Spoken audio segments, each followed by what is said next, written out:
It was a bright morning in Enchancia, and the air smelled sweet with the scent of blooming lavender and wild roses. Queen Sofia the First, dressed in a light lilac gown, stood on the castle's balcony overlooking the garden. The sunlight glimmered on her amulet as birds chirped joyfully in the trees. Spring had arrived, and with it, something magical and quiet was blooming within her heart. "Elara, sweetheart, not so fast," Sofia called out with a laugh as her 3-year-old daughter giggled and darted through the maze of hedges with Clover hopping behind her. "I found the butterfly, Mama," Elara shouted, her curly chestnut hair bouncing as she pointed to a fluttering pink butterfly. Sofia smiled, her eyes softening at the sight. Elara was everything she could have dreamed of: curious, bright, and full of life. And now, as Sofia gently placed a hand over her heart, she held a secret not even Elara knew yet. They were expecting a new member in the royal family.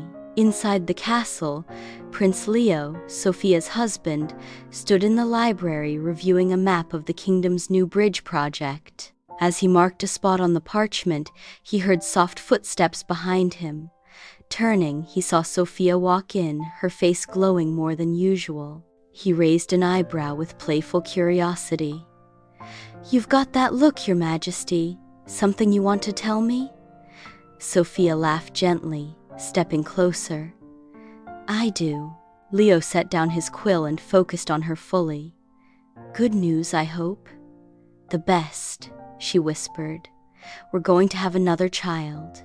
A beat of silence passed before his eyes widened, the reality sinking in like golden light breaking through clouds. Then a smile spread across his face. "Sofia, that's incredible." They embraced, a quiet moment filled with unspoken love and wonder. "You're sure?" he asked softly, pulling back just enough to see her face. Sofia nodded. "I saw the royal healer yesterday. She said everything is progressing beautifully. I wanted to wait until I was sure." "I'm going to be a father again," Leo said with awe. "Elara will be a big sister." "She'll need time to understand," Sofia said thoughtfully. "She's still so young." Leo took her hand. "We'll help her through it. She'll love the idea once we make it special for her." That afternoon, in the royal playroom filled with plush toys, colorful building blocks, and art supplies, Elara was busy trying to build a tower taller than Clover. As she added one more wooden block, it tumbled to the floor. "Clover, why does it always fall?" "Maybe 'cause you keep using the triangle block at the bottom," Clover said, twitching his nose. Sofia and Leo entered quietly, watching their daughter with amused expressions. "Elara," Leo said, kneeling beside her, "Mama and I have something very special to share with you." "Is it a new toy?" she asked, eyes wide with hope. Sofia laughed. "No, but even better." Leo pulled her into his lap. "You're going to be a big sister." Elara tilted her head.